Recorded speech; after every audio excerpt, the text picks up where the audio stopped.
بسم اللہ الرحمن الرحیم۔ محترم سامعین، ناظرین و ویورز، السلام علیکم ورحمۃ اللہ وبرکاتہ۔ امید ہے کہ اللہ تعالیٰ کے فضل و کرم سے خیریت سے ہوں گے۔ اللہ تعالیٰ آپ کو، آپ کے اہل خانہ کو ہمیشہ اپنے حفظ و امان میں رکھے، آمین۔ راہ ہدایت و نجات کے سلسلے کا ولاگ القرآن و حدیث اپنے یوٹیوب چینل بشیر رشیدی سے آپ کی خدمت میں پیش کر رہا ہوں۔ یہ روزانہ سلسلے کا روحانی اور قرآنی ولاگ ہے جو سراسر باعث خیر، باعث برکت اور باعث ثواب بھی۔ لہٰذا اگر آپ نے میرے چینل کو ابھی تک سبسکرائب نہیں کیا تو ضرور سبسکرائب کر لیجئے، دوستوں سے شیئر بھی کیجئے، لائک کر کے بیل آئیکن کو ضرور پریس کیجئے گا تاکہ آنے والے ایسے روحانی اور قرآنی نوٹیفیکیشنز آپ تک اور دوستوں تک باقاعدہ اور بر وقت پہنچتے رہیں۔ تو شروع کرتے ہیں القرآن و حدیث۔ اعوذ باللہ من الشیطان الرجیم، بسم اللہ الرحمن الرحیم۔ وَأَلْقَىٰ فِي الْأَرْضِ رَوَاسِيَ أَن تَمِيدَ بِكُمْ وَأَنْهَارًا وَسُبُلًا لَعَلَّكُمْ تَهْتَدُونَ وَعَلَامَاتٍ وَبِالنَّجْمِ هُمْ يَهْتَدُونَ أَفَمَن يَخْلُقُ كَمَن لَّا يَخْلُقُ أَفَلَا تَذَكَّرُونَ۔ صدق اللہ العظیم۔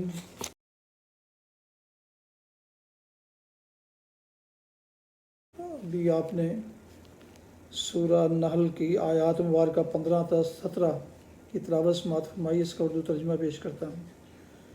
وَأَلْقَىٰ فِي الْأَرْضِ رَوَاسِيَ أَن تَمِيدَ بِكُمْ، اس نے زمین میں پہاڑوں کی میخیں گاڑ دیں تاکہ زمین تم کو لے کر ڈھلک نہ جائے۔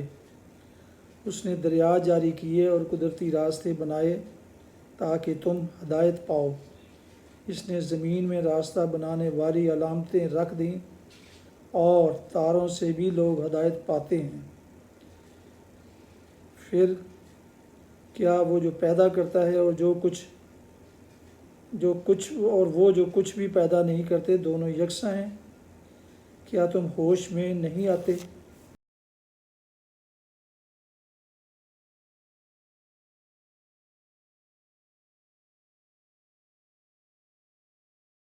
تلاوت اور ترجمہ کی گئی آیات مبارکہ کی تفسیر۔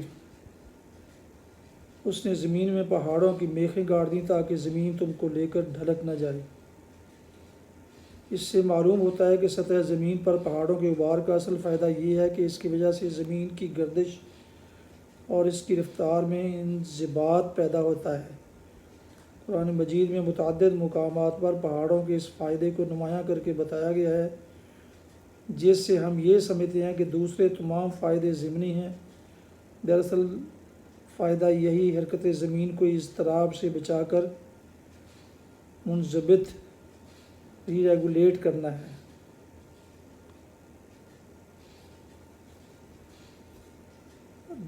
اس نے دریا جاری کیے اور قدرتی راستے بنائے،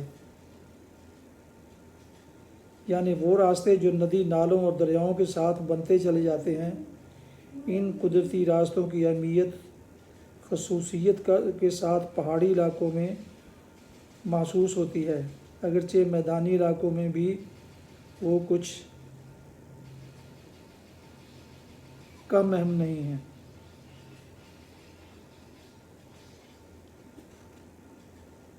اس نے زمین میں راستہ بتانے والی علامتیں رکھ دیں۔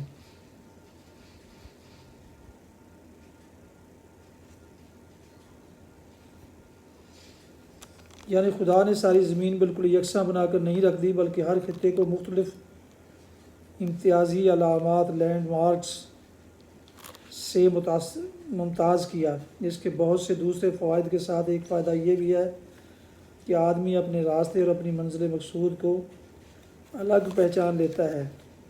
اس نعمت کی قدر آدمی کو اسی وقت معلوم ہوتی ہے جبکہ اس سے کبھی ایسے ریگستانی علاقوں میں جانے کا اتفاق ہوا ہو جہاں اس طرح کے امتیازی نشانات تقریباً مفقود ہوتے ہیں اور آدمی ہر وقت بھٹک جانے کا خطرہ محسوس کرتا ہے۔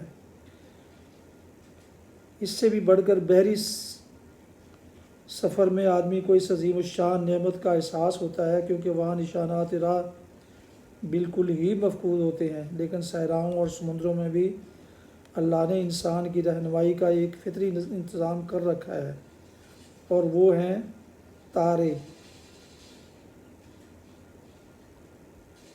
جنہیں دیکھ کر انسان قدیم ترین زمانے سے آج تک اپنا راستہ معلوم کر رہا ہے۔ یہاں پھر توحید اور رحمت در و ربوبیت یہاں پھر توحید اور رحمت و ربوبیت کے دلیلوں کے درمیان ایک لطیف اشارہ دلیل رسالت کی طرف کر دیا گیا ہے۔ اس مقام کو پڑھتے ہوئے ذہن خود بخود اس مضمون کی طرف منتقل ہوتا ہے کہ جس خدا نے تمہاری مادی زندگی میں تمہاری رہنمائی کے لیے کچھ انتظامات کیے ہیں کہ وہ تمہاری اخلاقی زندگی سے اتنا بے پرواہ ہو سکتا ہے کہ یہاں تمہاری ہدایت کا کچھ بھی انتظام نہ کرے۔ ظاہر ہے کہ مادی زندگی میں بھٹ جانے کا بڑے سے بڑا نقصان بھی اخلاقی زندگی میں بھٹکنے کے نقصان سے بدرجہ کم ہے۔ پھر جس رب رحیم کو ہماری مادی فلاح کی اتنی فکر ہے کہ پہاڑوں میں ہمارے لیے راستے بناتا ہے، میدانوں میں نشانات کھڑے کرتا ہے، صحراؤں اور سمندروں میں ہم کو صحیح سمت سفر بتانے کے لیے آسمانوں پر قندیلیں روشن کرتا ہے، اور اس سے یہ بدگمانی کیسے کی جا سکتی ہے کہ اس نے ہماری اخلاقی فلاح کے لیے کوئی راستہ نہ بنایا ہوگا، اس راستے کو نمایاں کرنے کے لیے کوئی نشان نہ کھڑا کیا ہوگا، اور اسے صاف صاف دکھانے کے لیے کوئی سراج منیر روشن نہ کیا ہو۔ اور تاروں سے بھی لوگ ہدایت پاتے ہیں۔ یہاں تک آفاق اور انفس کی بہت سی نشانیاں جو پے در پہ بیان کی گئی، ان سے یہ ذہن نشین کرنا مقصود ہے کہ انسان اپنے وجود سے لے کر زمین اور آسمان کے گوشے گوشے تک جدھر چاہے نظر دوڑا کر دیکھ لے، ہر چیز پیغمبر کے بیان کی تصدیق کر رہی ہے، اور کہیں سے بھی شرک کی اور ساتھ ساتھ دہریت کی بھی تائید میں کوئی شہادت فراہم نہیں ہوتی۔ یہ حقیر بوند سے بولتا چالتا اور حجت و استدلال کرتا انسان بنا کھڑا کرنا، یہ اس کی ضرورت کے عین مطابق بہت سے جانور پیدا کرنا جس کے بال اور کھال اور دودھ اور گوشت اور پیٹھ اور ہر چیز میں انسانی فطرت کے بہت سے مطالبات کا، حتیٰ کہ اس کے ذوق جمال کی مانگ تک کا جواب موجود ہے۔ یہ آسمان سے بارش کا انتظام اور یہ زمین میں طرح طرح کے پھلوں اور گلوں اور چاروں کی رویدگی کا انتظام، جس کے بے شمار شعبے آپس میں ایک دوسرے کے ساتھ جوڑ کھاتے چلے جاتے ہیں، اور پھر انسان کی بھی فطری ضرورتوں کے عین مطابق ہیں۔ یہ رات اور دن کی باقاعدہ آمد و رفت، اور یہ چاند اور سورج اور تاروں کی انتہائی منظم حرکات، جن کا زمین کی پیداوار اور انسانوں کی مصلحتوں سے اتنا گہرا ربط ہے۔ یہ زمین میں سمندروں کا وجود اور یہ ان کے اندر انسان کی بہت سی طبعی اور جمالی طلبوں کا جواب، یہ پانی کا چند مخصوص قوانین سے جکڑا ہوا ہونا، اور پھر اس کے یہ فائدے کہ انسان سمندر جیسی ہولناک چیز کا سینہ چیرتا ہوا اس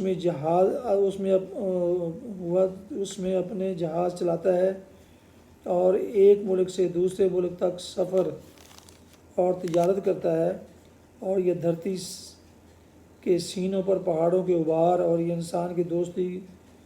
انسان کی ہستی کے لیے ان کے فائدے، یہ سطح زمین کی ساخت سے لے کر آسمان کی بلند فضاؤں تک بے شمار علامتوں اور امتیازی نشانوں کا پھیلاؤ، اور پھر اس طرح انسان کے لیے مفید ہونا، یہ ساری چیزیں صاف صاف شہادت دے رہی ہیں کہ ایک ہی ہستی نے یہ منصوبہ سوچا ہے، اسی نے اپنے منصوبے کے مطابق ان سب کو ڈیزائن کیا ہے، اسی نے اس ڈیزائن پر ان کو پیدا کیا ہے، وہی ہر آن اس دنیا میں نت نئی چیزیں بنا کر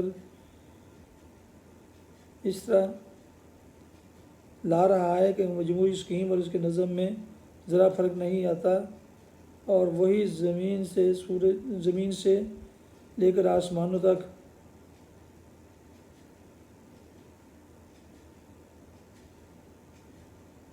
آسمان تک اس عظیم الشان کارخانے کو چلا رہا ہے۔ ایک بے وقوف اور ایک ہٹ درم کے سوا اور کون یہ کہہ سکتا ہے کہ یہ سب کچھ ایک حادثاتی اتفاقی حادثہ ہے، یا یہ کہ اس کمال درجہ منظم، مربوط اور متناسب کائنات کے مختلف کام یا مختلف اجزاء مختلف خداؤں کے آفریدہ اور مختلف خداؤں کے زیر انتظام ہے؟ کیا وہ پھر کیا وہ جو پیدا کرتا ہے اور جو کچھ بھی پیدا نہیں کرتے دونوں یکساں ہیں؟ یعنی اگر تم یہ مانتے ہو، جیسا کہ فی الواقعہ کفار مکہ بھی مانتے تھے اور دنیا کے دوسرے مشرکین بھی مانتے ہیں کہ خالق اللہ ہی ہے اور اس کائنات کے اندر تمہارے ٹھہرائے ہوئے شریکوں میں سے کسی کا کچھ بھی پیدا ہوا نہیں ہے، تو پھر یہ کیسے ہو سکتا ہے کہ خالق کے خلق کیے ہوئے نظام میں غیر خالق ہستیوں کی حیثیت خود خالق کے برابر کس طرح بھی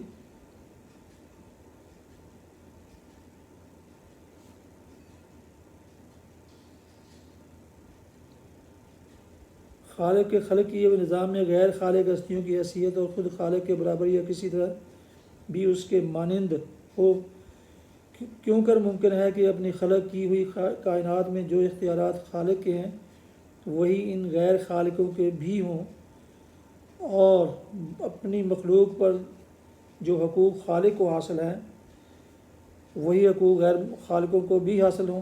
کیسے باور کیا جا سکتا ہے کہ خالق اور غیر خالق کی صفات ایک جیسی ہوں گی، یا وہ ایک جنس کے افراد ہوں گے، حتیٰ کہ ان کے درمیان باپ اور اولاد کا رشتہ نہ ہوگا؟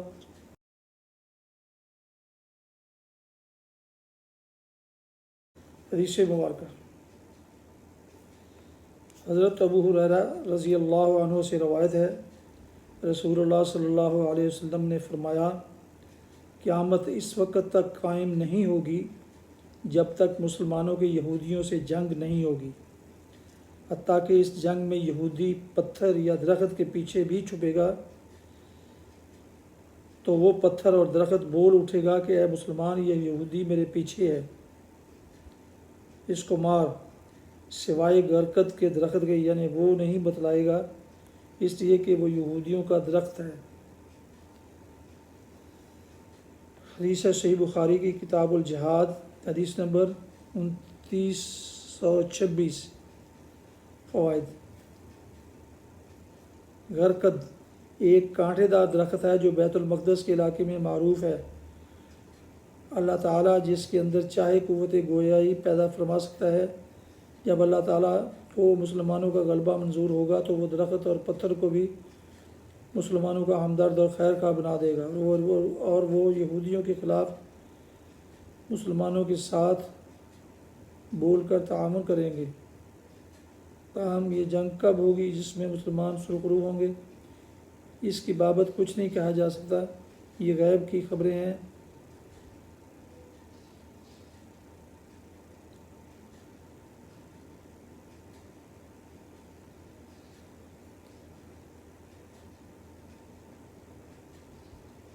جس میں مسلمان سرخرو ہوں گے، اس کی بابت کچھ نہیں کہا جا سکتا، یہ غیب کی خبریں ہیں جن پر ایمان رکھنا ضروری ہے۔ آج کل صورتحال بظاہر اس سے مختلف ہے، اور مسلمان کثرت کے باوجود مغلوب اور یہود اقلیت میں ہونے کے باوصف غالب ہیں، لیکن یہ صورتحال عارضی ہے اور یہودیوں کے سرپرست امریکہ وغیرہ کی پیدا کردہ ہے، جو اسلام دشمنی میں اس کے معاون اور دست و بازو بنے ہوئے ہیں۔ لہٰذا اس حدیث صحیح کی روح سے قیامت سے پہلے یہ حالات یقیناً تبدیل ہوں گے، اور مسلمان یہودیوں اور ان کے مغربی آقاؤں پر غالب آ کر رہیں گے۔ ان اللہ علی کل شیء قدیر۔